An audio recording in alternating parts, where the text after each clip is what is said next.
Assalamualaikum warahmatullahi wabarakatuh. Selamat datang kembali di channelnya Mas Eka nih. Masih bareng sama Mas Eka pastinya. Apa kabar para warga sekolah? Semoga dalam keadaan sehat selalu dimanapun para warga berada nih ya. Oke, di video kali ini Mas Eka masih akan berbagi informasi seputaran tentang PPDB. Karena di PPDB kali ini yaitu PPDB jadwalnya khusus untuk jalur afirmasi yang kedua ya. Kalau jalur afirmasi yang pertama itu sudah lewat seperti disabilitas dan anak panti, dia afirmasi pertama. Nah, sekarang adalah jadwalnya afirmasi kedua untuk semua jenjang baik itu SD, SMP, SMA dan SMK. Di jalur afirmasi 2 ini yaitu pemegang kartu KJP, PIP, kemudian yang masuk di dalam DTKS ya, kemudian juga supir Jaklingko, anaknya ya, anak supir dari Jaklingko dan juga dari anak pekerja atau buruh yang pemegang KPJ. Ya, itu afirmasi kedua. Nah, kalau di tahun sebelumnya itu pemilik PIP dan KJP masuk sebagai afirmasi prioritas pertama. Kalau yang sekarang dia sama-sama memiliki tidak ada bedanya gitu ya. Jadi sama-sama afirmasi prioritas kedua. Jadi mau dia punya KJP, mau dia punya PIP sama aja ya. Nggak perlu takut-takut seperti kemarin. Kalau kemarin rata-rata kan yang masuk pemegang dua kartu. Nah, kalau sekarang disamaratakan semua. Nah, ini ada tips dari Mas Eka dalam menghadapi seleksi di jalur afirmasi yang akan dimulai nanti ya. Untuk para warga sekolah, jadi ada 7 tipsnya.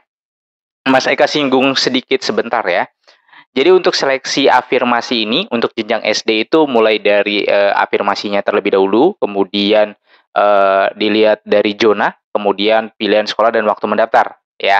Kalau tidak salah yang afirmasi, zona, umur, pilihan sekolah dan waktu mendaftar itu untuk SD. Ya, kalau misalkan di SD-nya dia terdaftar sebagai DTKS ataupun dia terdaftar sebagai anak dari supir Transjakarta ataupun dia terdaftar sebagai yang orang tuanya pemilik KPJ yang SD ya, maka bisa daftar di jalur afirmasi yang kedua ini gitu ya, afirmasi 2, prioritas 2, sorry. Sementara kalau yang di jenjang SMP dan SMA ya, di peraturan yang baru, di Pergub yang baru itu sudah Mas Eka jelaskan padahal penyempurnaan afirmasi di video sebelumnya, cuma mungkin masih banyak yang nanya-nanya juga ya, karena mungkin tidak dapat informasinya atau kurang. Nah, untuk SMP dan SMA itu tidak menggunakan nilai sekali lagi ya, untuk di SMP dan SMA untuk di jalur afirmasinya yang prioritas kedua ini tidak menggunakan nilai. Jadi kalau misalkan ada yang nakut-nakutin, harus pakai nilai loh, nanti umurnya loh, gitu ya. Itu mungkin strateginya untuk agar lawannya tidak mendaftar. Sesuai dengan Pergubnya yang baru, untuk afirmasi prioritas kedua jenjang SMA, SMP, dan SMA, yang pertama adalah dari afirmasinya terlebih dahulu, kemudian dilihat dari zonanya, ya, kemudian baru dilihat dari pilihan sekolah. Jadi cukup 3, dia tidak menggunakan umur, ya. Nanti bisa dicek di Pergubnya, ya, yang terbaru. Sementara di SMK, karena dia tidak menggunakan zona, maka seleksinya itu yang pertama berdasarkan afirmasi terlebih dahulu, kemudian dilihat dari zonanya, zona prioritasnya, kemudian baru dilihat pilihan sekolah dan waktu mendaftar. Ya, kalau yang di SMP dan SMA tadi menggunakan afirmasinya terlebih dahulu, kemudian zona prioritasnya, kemudian baru pilihan sekolah dan waktu mendaftar. Itu dulu ya dari seleksinya. Nah, tipsnya apa Mas Eka? Kalau kita melihat dari jenjang seleksinya atau proses seleksinya, urutan seleksinya tadi ya, afirmasi prioritas, kemudian zona, kemudian pilihan sekolah dan waktu mendaftar.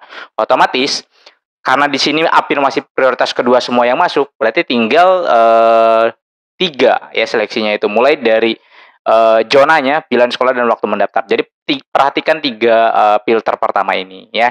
Kalau misalkan para warga sudah menang di zona, maka pilihan sekolah dan waktu mendaftar atau waktu mendaftar tidak lagi menjadi prioritas. Nah, apa sih tipsnya? Tipsnya ada 7. Yang pertama adalah cek statusnya terlebih dahulu ya. Jadi sebelum para warga sekolah memilih atau memilih sekolah di jalur afirmasi, itu dilihat dulu statusnya, cek dulu ya. Jangan sampai nanti udah masuk ternyata nggak ada gitu kan, bukan sebagai afirmasi. Dan perhatikan di jalurnya, jangan sampai salah gitu kan, karena ini banyak yang salah. Dia mau main jalur di afirmasi tapi dia masuknya di jalur zona, mungkin buru-buru ngekliknya nggak dibaca-baca lagi, atau dia ngeklik di jalur disabilitas, atau dia ngeklik di anak panti, atau dia ngeklik di tahap kedua, atau dia ngeklik di jalur prestasi. Perhatikan ketika memilih jenjang, di bawahnya itu ada jalur-jalurnya ya. Tahap pertama, jalur-jalurnya pilih jalur afirmasi, kemudian login ya. Ketika login, nanti di situ ada keterangannya, terdaftar statusnya atau tidak. Nah, untuk keterangan ini sebenarnya sudah Mas Eka jelaskan di video sebelumnya gitu, mulai dari cara melihatnya dan memilih sekolahnya gitu ya. Kalau misalkan sudah tertera tuh, baru bisa memilih sekolah. Tapi kalau tidak tertera, tidak akan bisa memilih sekolah. Jadi nanti untuk para warga sekolah yang memang tertera status afirmasinya, baik itu KJP, PIP, DTKS, anak panti, anak dari supir Jaklingko ataupun dari KPJ, salah satunya ada di situ, itu bisa mendaftar. Kalau misalkan ada yang KJP, PIP, DTKS, wah tiga-tiganya ada semua, ya udah bisa mendaftar. Tapi kalau cuma satu doang, gimana Mas Eka? Selama status afirmasinya ada, seharusnya bisa mendaftar, gitu ya. Itu dulu, cek statusnya. Kalau sudah dicek statusnya ternyata ada, baru bisa milih sekolah. Terus yang kedua nih, pada saat pemilihan sekolah, perhatikan sekolah yang dipilih ya, benar-benar sekolah yang mau diambil. Jangan sampai nanti bukan sekolah yang diambil gitu, bukan sekolah yang diinginkan yang diambil gitu kan. Dia pilih ya sekolah A, begitu udah keterima dia berubah pikiran, aduh saya nggak mau sekolahnya ternyata jelek, aduh saya nggak mau sekolahnya ternyata jauh ya kan, aduh saya nggak mau ternyata sekolahnya itu butuh ongkos yang banyak gitu kan. Atau saya nggak mau ternyata sekolahnya itu harus naik kereta 2 kali, saya nggak mau karena sekolahnya harus naik pesawat gitu ya. Iya, sebelumnya ya itu dicek dulu, di riset dulu letak sekolahnya di mana gitu ya. Sebelum memilih, perhatikan itu terlebih dahulu ya. Jangan sampai terulang seperti di tahap di jalur sebelumnya gitu kan. Ini banyak loh ya yang akhirnya tidak melapor diri dan mengundurkan diri secara sengaja gitu kan, karena begitu tahu diterima di sekolah tersebut ternyata sekolahnya jauh gitu ya. Wah, realistis mungkin ya. Waduh jauh, dipaksain juga nggak mungkin lah, ya udah mengundurkan diri. Nah, ketika mengundurkan diri, dia merugikan diri dia sendiri karena dia tidak bisa mengikuti di jalur ataupun tahap berikutnya, dan juga merugikan orang lain yang harusnya posisinya yang dia tempati itu diisi oleh orang lain, itu jadi tidak terisi gitu ya. Jadi merugikan untuk dirinya dan merugikan untuk orang lain, terutama yang sangat dirugikan ya orang lain, harusnya bisa masuk jadi nggak masuk ya. Jadi perhatikan pilihan sekolahnya. Kemudian yang ketiga adalah teliti. Nah, ini juga banyak yang keliru ya, tidak teliti ya, buru-buru, pengennya cepet-cepetan ya. Nanti masih kesinggung sedikit tuh masalah cepet-cepetan ya. Ada yang nyaranin, cepet-cepetan, udah cepet-cepetan daftar, cepet-cepetan, nanti kamu ketinggalan, gitu kan. Padahal nggak gitu konsepnya ya.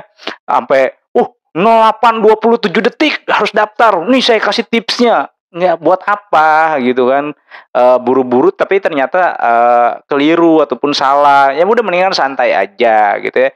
Perhatikan baik-baik pada saat pemilihan sekolah, karena 4 kali ditanya ya. Jangan sampai nanti para warga menyadarinya setelah diakhiri prosesnya gitu kan. Karena pada saat pemilihan sekolah kan ditanya, apakah Anda yakin dengan pilihan sekolah ini? Benar dibaca lagi datanya, dicek lagi, benar-benar di cross check lagi. Jangan sampai ada kesalahan. Pokoknya 0% kesalahan, itu benar-benar dicek secara detail dan teliti. Sekali lagi Mas Eka ingatkan, teliti. Jangan sampai nanti setelah pemilihan sekolah baru, Mas Eka saya salah ini, Mas Eka saya salah itu, Mas Eka saya salah Mas Eka saya salah ini ya. Itu udah ketinggalan aja pokoknya. Kalau udah kayak begitu udah pusing sendiri. Intinya teliti ya. Terus yang keempat, hindari memilih di awal waktu. Itu tadi Mas Eka singgung. Nih saya bisa daftar di pukul 08.00.27 detik. Wah, hebat ya. Ternyata dia kalah. Waduh ya kan, pusing ya. Jadi sebenarnya memilih pemilihan waktu mendaftar itu dia ada di urutan terakhir gitu kan. Ketika teman-teman tadi kan di depan sudah Mas Eka singgung ya. Ketika kita tahu seleksinya pertama dimulai dari kita bahas yang SMP SMA aja ya. Dimulai dari zona, kemudian pilihan sekolah dan waktu mendaftar, maka teman-teman perhatikan 3 hal ini. Ketika zona teman-teman menang, maka kuncinya hanya ada di tengah. ya. Kuncinya apa? Kuncinya di pilihan sekolah. Waktu mendaftar menjadi urutan terakhir ketika zona dan pilihan sekolah sama baru bisa dilihat ini waktunya.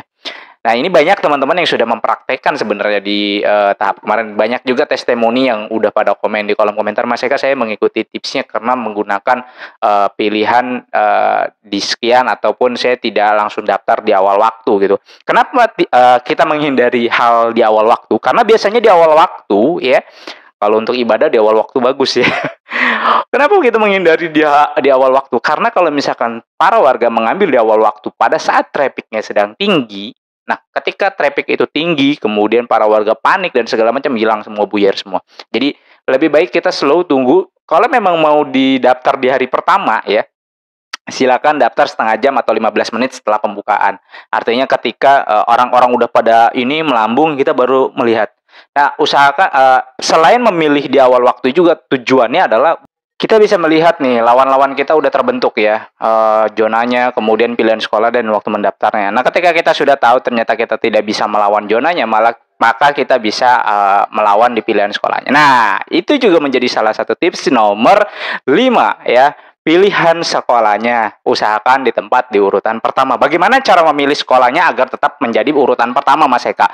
Ya pilihnya satu-satu, jangan langsung dimaksimalkan 3. Hal ini juga bisa membantu untuk menghindari kesalahan pemilihan sekolah. Kenapa? Karena ketika kita memilih satu, kita akan fokus dengan satu sekolah tersebut. Kalau misalkan kita memilih maksimal 3, kan optionalnya bisa memilih maksimal 3 sekolah dan minimal satu sekolah. Gunakan yang minimal aja. Kalau misalkan menggunakan maksimal, takutnya nih kita milih sekolah pertama itu memang sekolah yang kita tuju, kemudian kedua cadangan, ketiga cadangan gitu kan. Nah, ketika kita milih yang cadangan tersebut, ternyata kita nggak tahu kalau ternyata sekolah tersebut itu jauh atau nggak sesuai dengan yang kita inginkan gitu kan. Nah, ternyata keterimanya di situ, ya pusing sendiri. Jadi kalau memilih satu sekolah, maka tetap sekolah yang kita pilih itu tersebut menjadi pilihan pertama. Karena kan tadi kan kalau kita berbicara seleksinya, pertama adalah zona, kemudian pilihan sekolah dan waktu mendaftar. Ketika di zonanya kita sama-sama zona 1, ini ada 3 orang nih yang daftar. Yang satu milih sekolah sama-sama mau masuk ke sekolah A gitu. Yang satu pilih sekolah A-nya urutan pertama. Terus yang kedua si B dia memilih sekolah urutan yang A-nya itu menjadi urutan kedua. Kemudian yang ketiga memilih sekolah urutan pertama juga sama. Nah, si A udah pasti dia ada di urutan ketiga. Karena apa? Sekolah yang pertamanya itu dipilih atau sekolah A ini dipilih menjadi sekolah urutan kedua.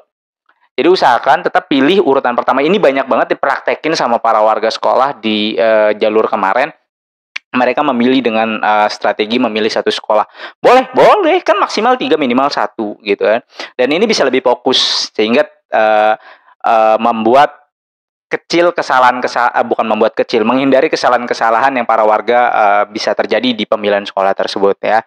Kemudian yang keenam adalah jika mengalami kesulitan secara teknis, baik itu kesulitan memilih sekolahnya ataupun lupa passwordnya, itu nggak perlu panik, nggak perlu pusing, nggak perlu apa. Datang ke sekolah atau ke posko sekolahnya terdekat, minta reset passwordnya. Udah, itu selesai ya. Nggak usah kemana-mana, nggak usah bekuar kemana-mana, nggak usah panik kemana-mana, nggak usah takut kemana-mana. Langsung datang, kalau memang lupa passwordnya, langsung datang ke sekolah, pasti akan dilayani ya untuk reset password. Kemudian yang ke-7 adalah berdoa dan tetap optimis. Ya, pastilah harus berdoa dan tetap optimis. Jangan termakan oleh lawan-lawan kita yang menakut-nakuti gitu ya. Menakut-nakuti itu begini. Nggak bisa anak kamu mah. Lu mah nggak bisa masuk ya kan, karena umurnya muda. Jangan masuk sekolah itu mah umurnya tua-tua gitu kan. Waduh, nggak bisa. Kamu mah zona 3, padahal yang ngomong juga zona 3 gitu kan. Kamu zona 3 tuh, kamu pilih aja sekolah. Jangan ya. Pokoknya kalau ada yang ngomong-ngomong seperti itu, udah pilih aja itu sekolahnya jadi zona pilihan kedua aja, jangan pilihan pertama gitu kan. Nanti kalau pilihan kedua pasti masuk gitu kan. Ternyata dia ngambil pilihan pertama. Ya itulah strategi lawan ya. Cuma kan nggak enak kalau strateginya kayak begitu, nggak sportif banget ya. Nah, ini kan PPDB ya, di bawah Enjoy, di bawah Asik ya. sportif lah gitu kan. Kalau mau menggunakan strategi ya strategi yang jangan menakut-nakuti orang seperti penjajah dulu gitu ya, menakut-nakuti pribuminya itu nggak bagus.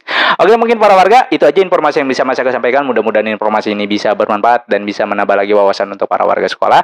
Sekali lagi silakan bagikan video ini ke warga sekolah lainnya agar bisa para warga sekolah bisa mendapatkan informasi yang sama. Masih kau undur diri, sampai jumpa di konten berikutnya. Wassalamualaikum warahmatullahi wabarakatuh.